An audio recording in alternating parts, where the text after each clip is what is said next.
Hi Mark, this is Taylor, number 47, and I'm from freshman speaking and listening class. The speech title is How to Spot a Liar by Pamela Meyer. Okay, now I don't want to alarm anybody in this room, but it's just come to my attention that the person to your right is a liar. Laughter. Also, the person to your left is a liar. Also, the person sitting in your very seats is a liar. We are all liars. What I'm going to do today is I'm going to show you what the research says about why we're all liars, how you can become a lie spotter, and why you might want to go the extra mile and go from lie spotting to truth seeking, and ultimately to trust building. Now, speaking of trust, ever since I wrote this book, Lie Spotting, no one wants to meet me in person anymore. No. They said, it's okay, we'll email you. Laughter.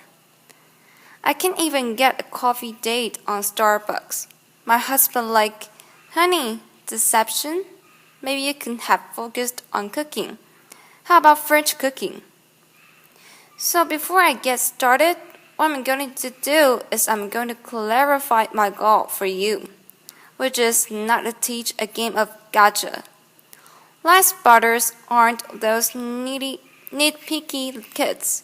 Those kids in the back of a room that are shouting, gotcha, gotcha. Your eyebrow twitched, you flared your nostril. I watched that TV show, Lie to Me. I know you're lying. No. Lie spotters are armed with scientific knowledge of how to spot deception. They use it to get to the truth, and they do what material leaders do every day. They have difficult conversations with difficult people, sometimes during very difficult times, and they start up that path by accepting a core proposition, and that proposition is the following. Lying is a cooperative act. Think about it. A lie has no power whatsoever by its mere utterance. Its power emerges when someone else agrees to believe a lie. So I know it may sound like tough love, but look, if at some point you got lied to, it's because you agreed to lie to. It's because you agreed to get lied to. Truth number one about lying, lying's a cooperative act. Now, not all lies are harmful. Sometimes we're willing participants in deception for the sake of social dignity. Maybe to keep a secret that should be kept secret. With that nice song, honey, you don't look fat in that, no. Or we said, favorite of Digerati. I just fished that email out of my spam folder, so sorry. But there are times when we are unwilling participants in deception, and that can have dramatic costs for us. Last year saw $997 billion in corporate fraud alone in the United States. That's an eyelash under $1 trillion. That's a 7% of revenues. Deception can cost billions. Think Enron, Madoff, the mortgage crisis. Or in the case of double agents and the traders like Robert Hansen and Aldrich Ames. Lies can betray your country. They can compromise our security. They can undermine democracy. They can cause the deaths of those that defend us. Deception is actually serious business. This conman, Henry Oberlander, he was such an effective conman. British authorities say he could have undermined the entire banking system of the Western world. And you can't find this guy on Google. You can't find him anywhere. He was interviewed once and he said the following. He said, look, I've got one rule. And this was Henry's rules. He said, look, everyone's willing to give you something. They're ready to give you something for whatever it is they're hungry for. And that is the crux of it. If you don't want to be deceived, you have to know what is it that you are hungry for. And we all kind of hate to admit it. We wish we were better husbands, better wives, smarter, more powerful, taller, richer. The list goes on. Lying is an attempt to bridge that gap, to connect our wishes and our fantasies about who we wish we were, how we wish we could be, with what we're really like. And boy, are willing to fill in those gaps in our lives with lies. On a given day, studies show that you may be lied to anywhere from 10 to 200 times. Now granted, many of those are white lies, but in another study, it showed that strangers lied 3 times within the first 10 minutes of meeting each other. Laughter. Now when we first hear this data, we recoil. We can't believe how prevalent lying is. We're essentially against lying. But if you look more closely, the plot actually thickens. We lie more to strangers than we lie to coworkers. Extroverts lie more than introverts. Men lie 8 times more about themselves than they do other people. Women lie more to protect other people. If you are an average married couple, you are going to lie to your spouse in 1 out of every 10 interactions. Now you may think of that's bad. If you are married, that number drops to 3. Lying is complex. It's woven into the fabric of our daily and our business lives. We are deeply ambivalent about the truth. We parse it out on an as-needed basis, sometimes for very good reasons, other times just because we don't understand the gaps in our lives. That's true number 2 about lying. We're against lying, but we are covertly for it in ways that our society has sanctioned for centuries and centuries and centuries. It's as old as breathing. It's part of our culture. It's part of our history. Think Dante, Shakespeare, the Bible, news of the world. Laughter. Lying has evolutionary value to us as a species. Researchers have long known that the more intelligent the species, the larger the new cortex, the more likely it is to be deceptive. Now you might remember Coco. Does anybody remember Coco, the gorilla who was taught sign language? Coco was taught to communicate via sign language. Here's Coco with her kitten. It's her cute little fluffy pet kitten. Coco once blamed her pet kitten for ripping a sink out of the wall. Laughter. We're hardwired to become leaders of the pack. It starts really, really early. How early? Well, babies will fake a cry, pause, wait to see who's coming, and then go right back to crying. 1-year-olds learn concealment. Laughter. 2-year-olds bluff. 5-year-olds lie outright. They manipulate via flattery. 9-year-olds, masters of the cover-up. By the time you enter college, you are going to lie to your mom in 1 out of every 5 interactions. By the time we enter this work world and we're breadwinners, we enter the world that is just cluttered with spam, fake digital friends, partisan media, ingenious identity thieves, world-class Ponzi schemers, a deception epidemic. In short, what one author calls a pause-through society. It's been very confusing for a long time now. What do you do? Well, there are steps we can take to navigate our way through the morass. Trained lie spotters get to the truth 90% of the time. The rest of us, we are only 50 54% accurate. What is so easy to learn? There are good liars and bad liars. There are no real original liars. We all make the same mistakes. We all use the same techniques. So what I'm going to do is I'm going to show you 2 patterns of deceptions. And then we're going to look at the hotspots to see if we can find them ourselves. We're going to start with speech. Video. Bill Clinton. I want you to listen to me. I'm going to say this again. I did not have sexual relations with that woman, Miss Lewinsky. I never told anybody to lie, not a single time, never. And these allegations are false. And I need to go back to work for the American people. Thank you. Applause. Pamela Meyer. Okay, what were the telltale signs?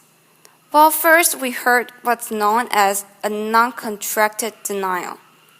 Studies show that people who are over-determined in their denial will resort to formal rather than informal language.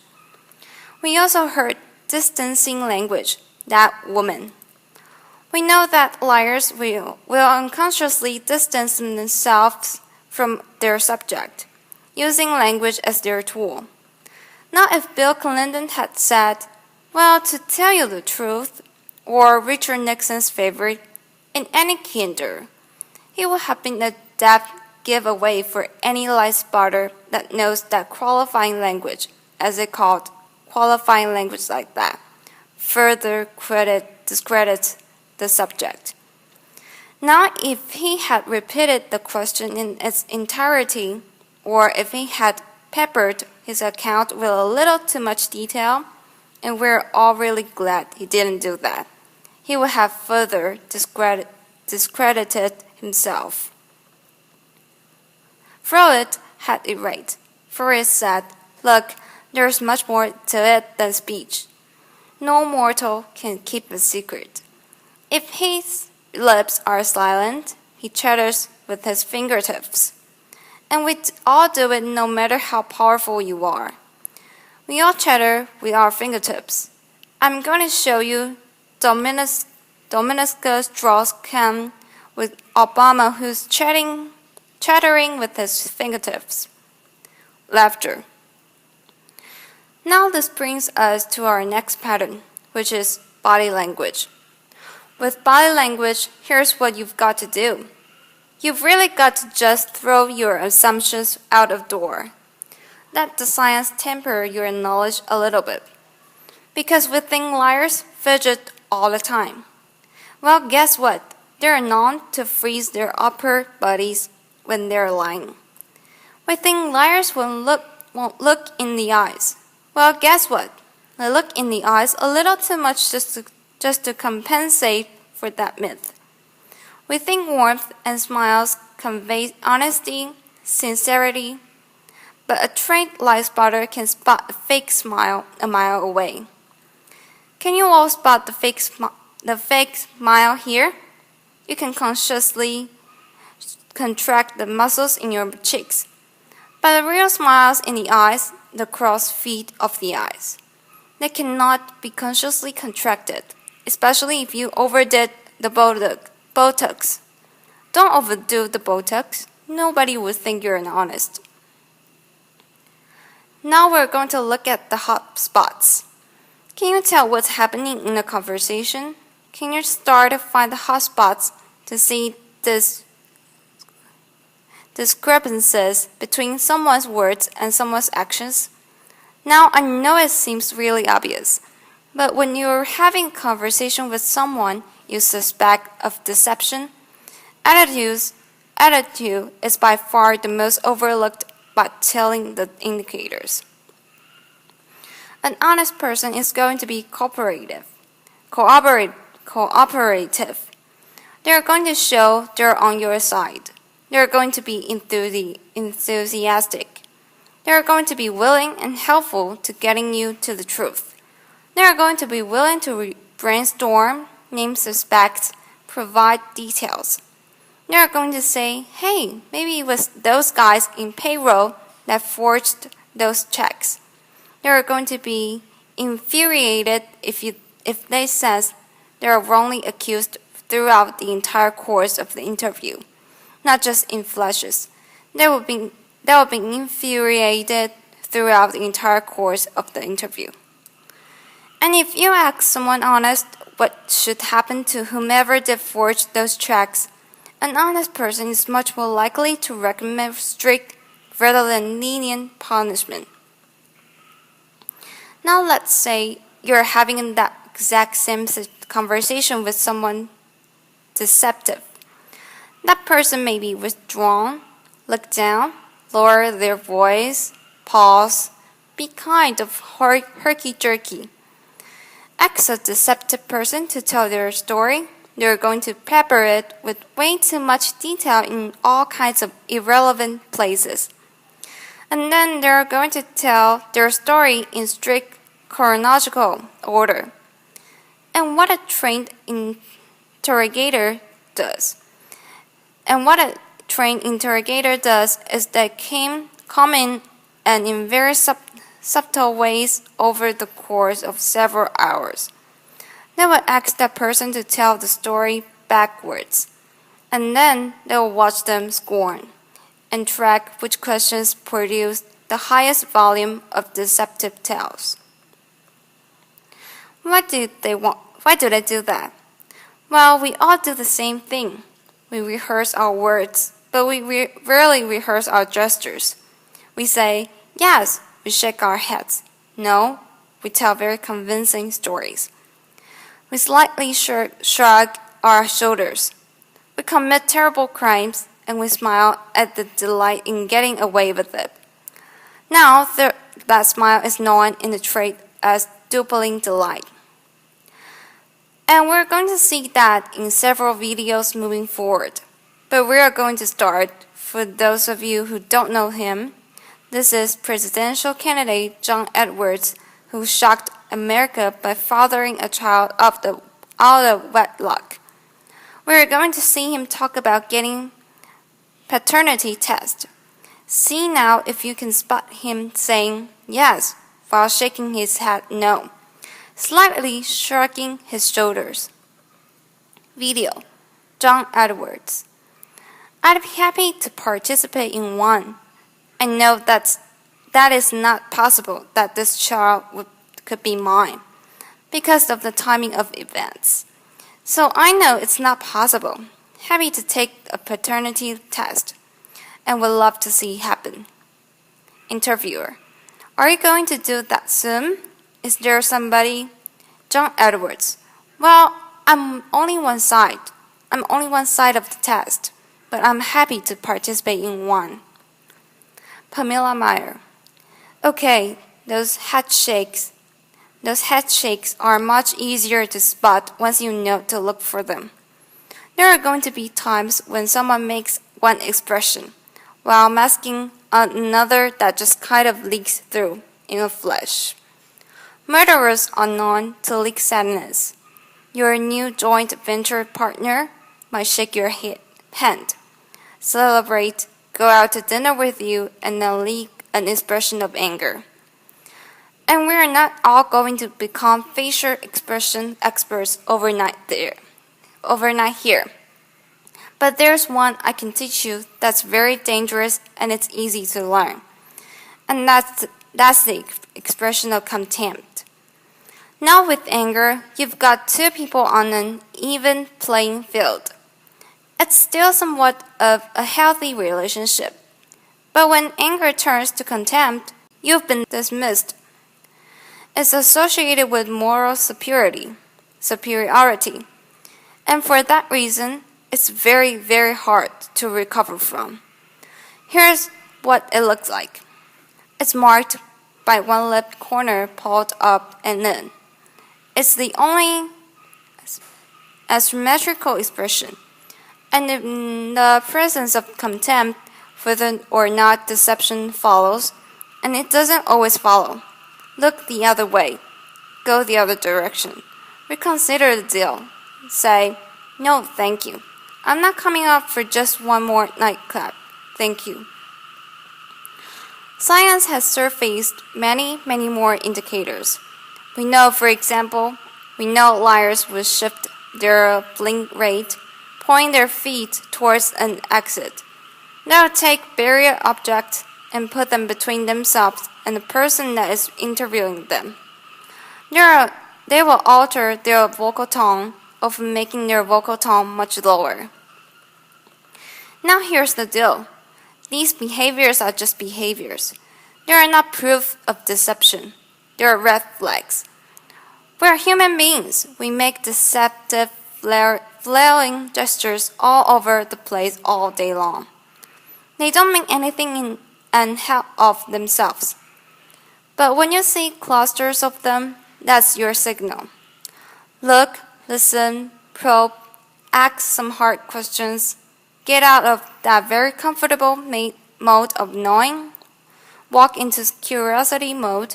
Ask more questions. Have a little dignity. Treat the person you're talking to with rapport. Don't try to be like those folks on Law and Order and those other TV shows that pummel their subjects into submission. Don't be too aggressive. It doesn't work. Now we've talked a little bit about how to talk to someone who's lying and how to spot a lie. And as I promised, we are now going to look at what the truth looks like. But I'm going to show you two videos, two mothers. One is lying, one is telling the truth. And these were surfaced by researcher David Matsumoto in California. And I think they're an excellent example of what the truth looks like. This mother, Diana Dons, shot her kids at close range, drove them to the hospital while they bled all over the car, claimed a scratchy-haired stranger did it. And you will see when you see the video. She can't even pretend to be an agonizing mother. What you want to look for here is an incredible discrepancy between horrific events that she describes and her very cool demeanor. And if you look closely, you will see duping delight throughout this video. Video, Diana Dons. At night, when I close my eyes, I can see Christy reaching her hand out to me while I'm driving, and the blood just kept coming out of her mouth. And that maybe it'll fade too with time, but I don't think so. That bothers me the most. Pamela Meyer. Now I'm going to show you a video of an actual grieving mother, Erin Runyon, confronting her daughter's murderer and torturer in court. Here's where we're going to see no false emotion, just an authentic expression of mother's agony. Video, Erin Runyon. I wrote this statement on the 3rd anniversary of the night you took my baby. And you hurt her, and you crushed her. You terrified her until her heart stopped. And she felt, I know she felt you. But I know she looked at you with those amazing brown eyes, and you still wanted to kill her. And I don't understand it, and I never will. Pamela Meyer. Okay, there's no doubting the veracity of those emotions. Now the technology around what the truth looks like is progressing on. The science of it. We know, for example, that we now have specialized eye trackers and infrared brain scans, MRIs that can decode the signals that our bodies send out when we are trying to be deceptive.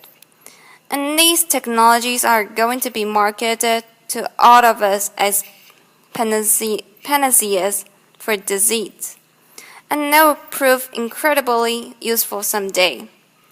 But you've got to ask yourself in the meantime, who do you want on your side of the meeting? Someone who's trained in getting to the truth, or some guy who's getting to drag a 400-pound electroencephalogram through the door? Lie spotters rely on human tools. They know, as someone once said, characters who you are in the dark. And what's kind of interesting is that today we have so little darkness. Our world is lit up 24 hours a day. It's transparent with blogs and social networks, broadcasting the buzz of a whole new generations of people that have made a choice to live their lives in public. It's a much more noisy world. So one challenge we have is to remember oversharing, that's not honesty. Our maniac tweeting and texting can blind us to the fact that the subtleties of human decency, character's integrity, that's still what matters. That's always what's going to matter. And in this much noisier world, it might make sense for us to be just a little bit more explicit about our moral code. When you combine the science of recognizing deception with the art of listening, you exempt yourself from collaborating in a lie. You start up that path of being just a little bit more explicit because you signal to everyone around you. You say, hey, my world, our world, is going to be an honest one. My world is going to be one where truth is strengthened and falsehood is recognized and marginalized. And when you do that, the ground around you starts to shift just a little bit. And that's the truth. Thank you. Applause.